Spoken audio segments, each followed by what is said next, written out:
Hello everyone, my name is Vinay Kumar Pandey and you are watching VTech Engineering Solutions। दोस्तों, इस channel में मैं engineering से related videos post करता रहता हूं, चाहे वो करियर काउंसलिंग हो या टेक्निकल वीडियोस हो या फिर डिजाइन से रिलेटेड वीडियोस हो, थ्योरी एंड प्रैक्टिकल के ड्राइंग से रिलेटेड वीडियोस हो। आप एक बार जाके चैनल का प्लेलिस्ट जरूर ब्राउज करें, टेक्निकल वीडियोस से रिलेटेड बहुत सारे वीडियोस आपको वहां पर मिल जाएंगे। तो आइए वीडियो को स्टार्ट करते हैं। दोस्तों, आज का टॉपिक है IT job versus mechanical job. IT मतलब इंफॉर्मेशन टेक्नोलॉजी या फिर computer science engineering branch versus mechanical branch या फिर कोर ब्रांचेस कह सकते हैं। इसमें इलेक्ट्रॉनिक्स और इलेक्ट्रिकल भी ले सकते हैं, आप सिविल भी ले सकते हैं। ठीक है, इन ब्रांचेस के बीच में मेजर डिफरेंसेस क्या हैं, करियर को लेके, जॉब को लेके डिफरेंसेस क्या है। मैं यहां सिलेबस की बात नहीं करूंगा, मैं यहां only mechanical job versus information technology job के बीच में एक डिफरेंसेस बताऊंगा आपको। तो वीडियो को पूरा देखें बिना स्किप किए, बहुत ही इंफॉर्मेटिव वीडियो ये होने वाला है। दोस्तों, ये डिस्कशन पॉइंट है आज के। इसमें जो 10 नंबर्स मैंने डाले हुए हैं, ये पॉइंट्स हैं। इसके बिहाफ पर हम दोनों के बारे में कंपैरिजन करेंगे। तो आइए सबसे पहले जानते हैं कि सैलरी में दोनों में क्या क्या डिफरेंसेस हैं। देखिए, स्टार्टिंग सैलरी जो होती है वो आईटी में आपको मिलेगा 1.5 लाख से लेकर 5.5 लाख तक आपको एनुअल पैकेज मिल सकता है आईटी डिपार्टमेंट में स्टार्टिंग के फेजेस में, जब आपका प्लेसमेंट होता है। इधर आप ऑफ कैंपस प्लेसमेंट में बैठते हैं। वहीं पे अगर मैं मैकेनिकल की बात करूं तो इसमें जो आपको स्टार्टिंग सैलरी मिल जाएगी वो मिलेगी 1.4 LPA से लेकर 3.4 LPA तक। ये दोस्तों स्टार्टिंग सैलरी है। ठीक है, ये हो गया दोनों में डिफरेंस। अब बात करते हैं वर्क प्रेशर का। तो वर्क प्रेशर आपको आईटी में, सीएससी में स्टार्टिंग के फेजेस में हाई मिलेगा। ठीक है, इन कंपैरिजन टू मैकेनिकल। ठीक है, इसमें वर्क प्रेशर स्टार्टिंग में तो आपके पास नहीं रहेगा उतना वर्क प्रेशर, बट जैसे जैसे आपकी प्रोफाइल बढ़ेगी आपको हाइक मिलता रहेगा, सैलरी बढ़ेगी, 1-2 साल आप काम करोगे, आपके ऊपर वर्क प्रेशर भी बढ़ना शुरू हो जाएगा।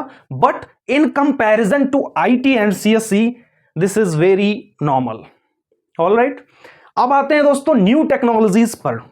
न्यू टेक्नोलॉजीज आईटी और सीएससी में हर 2 साल 3 साल पर एक न्यू टेक्नोलॉजी आ जाती है। कितना, 2 से 3 साल में कोई नई टेक्नोलॉजी जरूर आ जाती है आईटी डिपार्टमेंट में। या तो कोई वर्किंग टूल कहिए, है ना, या कुछ नया डेवलपमेंट कहिए, ये इसमें ज्यादा आती रहती हैं, हर 2-3 साल पे आती रहती हैं। इसमें मैकेनिकल में नॉट श्योर है।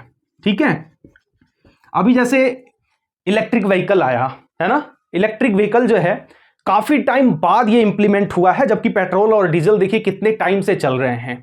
अभी भी इलेक्ट्रिक व्हीकल में उतना सक्सेसफुल मॉडल हम नहीं निकाल पाए हैं, बट इंप्रूवमेंट होता रहता है। मैं ये नहीं कह रहा हूं, बट कितने साल में आएगा ये श्योर नहीं है। बट आईटी में कुछ ना कुछ टेक्नोलॉजीज जो है डेवलप होती रहती हैं हर 2-3 साल में। बात करते हैं दोस्तों ग्रोथ कितना है।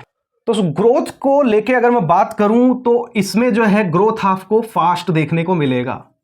ठीक है, इसमें जो है स्लोली होता है ग्रोथ।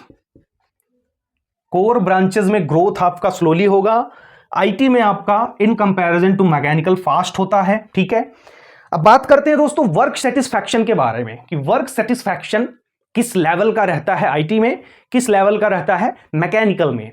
तो ये एग्जैक्ट कोई आंसर देने वाली चीज नहीं है। रीजन बिहाइंड वर्क सेटिस्फैक्शन, देखिए क्या होता है ना, हर फील्ड में अलग अलग सब डिपार्टमेंट्स होते हैं। अगर आईटी की बात करूं तो इसमें अगर मैं सपोर्ट में हूं, ठीक है, सपोर्ट में हूं, या फिर टेस्टिंग एक डिपार्टमेंट है, ठीक है, या फिर क्वालिटी है।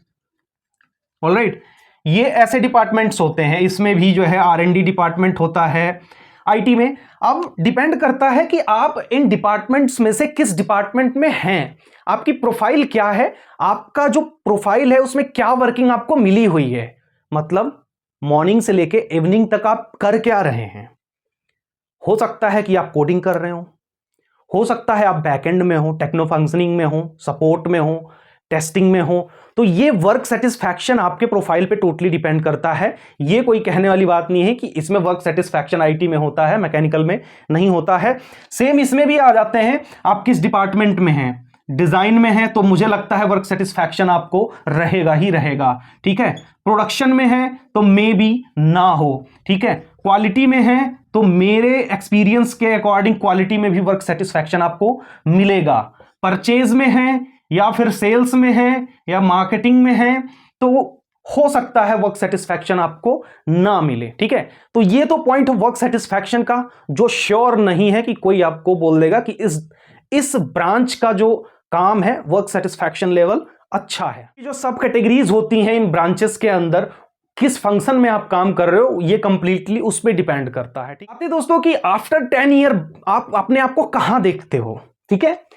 इंफॉर्मेशन टेक्नोलॉजी में आप अपने आप को 10 साल के बाद कहां देखते हो। मैं कहता हूं आपने स्टार्ट किया, लेट सपोज ये एक एवरेज पैकेज है, आपने 3.5 LPA से जो है स्टार्ट किया, 10 साल बाद अपने आप को आप कहां देखते हो। मैं कहता हूं अगर अच्छा खासा इंक्रीमेंट आपका होता रहा, कंपनी अच्छी मिल गई, आपने चेंज नहीं किया या आप सेम कंपनी में हो, तब भी मुझे लगता है कम से कम 1.5 लाख पर मंथ, 10 साल बाद कम से कम 1.5 लाख या फिर 2 से 2.5 लाख रुपए भी आप जा सकते हो।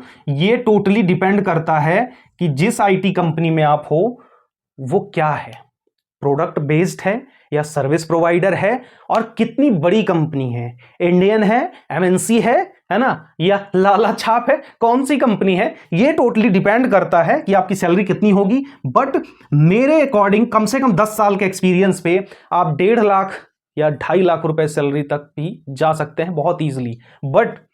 But in case of mechanical में आपके साथ क्या होगा, अगर मैं कहता हूं आप एवरेज 2.5 लाख पर एनम से स्टार्ट करते हो तो आप 10 साल बाद कहां होगे, ज्यादा से ज्यादा आप जो है 75 से लेके 90K तक जा सकते हो पर मंथ, मैक्सिमम बता रहा हूं मैं आपको, ठीक है। 10 साल के एक्सपीरियंस पर भी आप जो है लाख रुपए क्रॉस नहीं कर पाओगे, ठीक है। बहुत ज्यादा फ्रीक्वेंट आपने कंपनी चेंज करी हैं, बट वो भी एक टाइम पे जो है आपको कहीं ना कहीं होल्ड करना पड़ेगा। तो ये तो हो गया दोस्तों सैलरी का, ठीक है। ये भी मैंने बहुत ज्यादा बता दिया है आपको, 70, 75, 80 हजार, 90 हजार, ठीक है। अब बात करते हैं पोस्ट वाइज प्रमोशंस क्या है।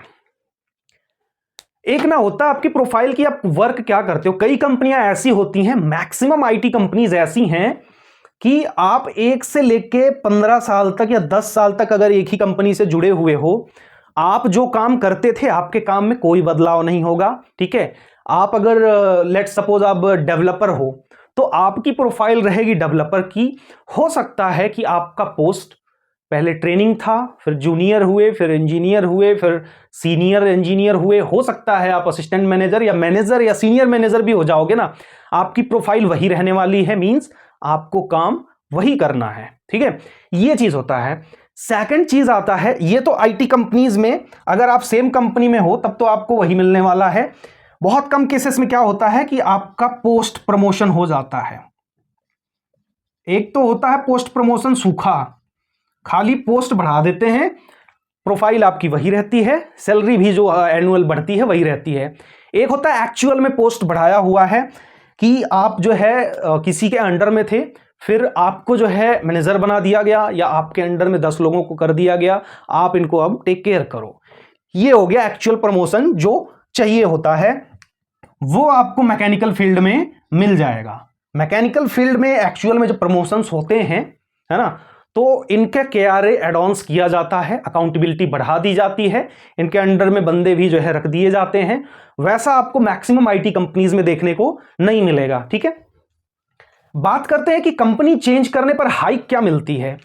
जनरली मैं बताऊं, एक हाइक का जो परसेंटेज होता है ना, वो एवरेज लेवल पे अगर बोलूं मैं, आप अगर किसी से मांगो भी कंपनी में तो 30% सफिशिएंट होता है। क्योंकि मैं मैकेनिकल से हूं तो मैं इससे ज्यादा सोच ही नहीं सकता, ये भी मेरे लिए मैक्सिमम है 30%, ठीक है। तो मैं मैकेनिकल की बात करूं तो ये आएगा मेरा 30% मैक्सिमम हाइक, ठीक है। वहीं अगर हम बात करें आईटी कंपनीज की तो मुझे लगता है कि 20% से लेके और 150% तक हाइक आपको मिल सकता है। 150 लिखा है मैंने, 15 नहीं है। 150% हाइक आपको मिल सकता है depending upon your interview and your company. दोस्तों 9 पॉइंट है हायरिंग नंबर्स। ज्यादा हायरिंग आईटी में होती है या मैकेनिकल में होता है? देखिए इसके 2 रीजंस हैं। एक कंपनी होती है प्रोडक्ट बेस, कि वो कोई प्रोडक्ट बना रही है और मार्केट में सेल कर रही है। एक होता है सर्विस प्रोवाइडर, एक होता है कंपनी कोई अपना प्रोडक्ट बना रही है, बेच रही है। एक होता है सर्विस प्रोवाइडर। तो जो कंपनीज आईटी में सर्विस प्रोवाइडर हैं, है ना, सर्विस प्रोवाइडर कंपनियां हैं, उसमें भर भर के वैकेंसीज आती हैं। ठीक, जो कंपनी आईटी में सर्विस प्रोवाइडर है उसमें बल्क में वैकेंसीज आती हैं, 300 400 500 वैकेंसीज बल्क में आती हैं। ठीक, लेकिन जो प्रोडक्ट बेस है उसमें ज्यादा हायरिंग नहीं आती है। 5 हायरिंग, 6 हायरिंग, 10 हायरिंग साल में, 20 हायरिंग, 50 हायरिंग साल में, ऐसे हायरिंग आती हैं जो प्रोडक्ट बेस होती हैं। सर्विस प्रोवाइडर जो होते हैं उनमें वैकेंसीज ज्यादा आती हैं। मैकेनिकल के केस में चाहे वो सर्विस प्रोवाइडर हो चाहे वो प्रोडक्ट बेस हो, दोनों में लगभग बराबर वैकेंसीज आती हैं। इसमें कोई बल्क में वैकेंसीज नहीं आती हैं। ठीक है, अब बात करते हैं जॉब चेंज लोग एवरेज कितने साल पर कर देते हैं। ये भी एक, जैसा मैंने केस ये बताया ना, वर्क सेटिस्फैक्शन, ये प्रोपोर्शनली है जॉब चेंज के। जॉब चेंज वैसे तो नहीं कह सकते, बट मेरे पास जो एक इवैल्यूएशन है, अगर मैं बोलूं तो यहां पर लोग जॉब चेंज करते हैं आईटी सेक्टर में मिनिमम 3 ईयर टू 10 ईयर। मतलब एक एवरेज लेवल पे लोग आईटी कंपनी अगर ज्वाइन करते हैं तो कम से कम 3 साल तो उस कंपनी में रहते ही रहते हैं और 10 साल तक भी रहते हैं। ये मैक्सिमम डेटा नहीं है, ये मैं मिनिमम बता रहा हूं। 3 to 10 ईयर तक आईटी कंपनीज में लोग रुक जाते हैं, काम करते हैं, मैक्सिमम लोगों में ऐसा देखा गया है। बट मैकेनिकल के केस में 1 साल से लेके 4 साल तक, इस दौरान लोग मैक्सिमम केसेस में देखा गया है कि 1 से 4 साल के अंदर लोग कंपनी चेंज कर देते हैं। मैकेनिकल या फिर कोर ब्रांचेस कह लूं मैं, मैकेनिकल, सिविल, इलेक्ट्रॉनिक्स, इलेक्ट्रिकल, है ना, इनके जो ब्रांचेस के जॉब्स हैं इनमें लोग 1 से 4 साल में जॉब चेंज कर देते हैं। तो दोस्तों ये थे 10 ऐसे पॉइंट्स जो IT job versus core jobs के बीच में डिफरेंस बनाते हैं, है ना। आई होप मैंने काफी अच्छे से समझाया होगा, आपके समझ में आ गया होगा। और वीडियो अगर पसंद आया हो दोस्तों तो लाइक जरूर करिएगा, चैनल पर नए हैं तो सब्सक्राइब करिएगा, अपने दोस्तों के साथ भी शेयर करिए। और मिलते हैं नए वीडियो में, तब तक के लिए अपना बहुत सारा ख्याल रखिए। बहुत बहुत धन्यवाद देखने के लिए।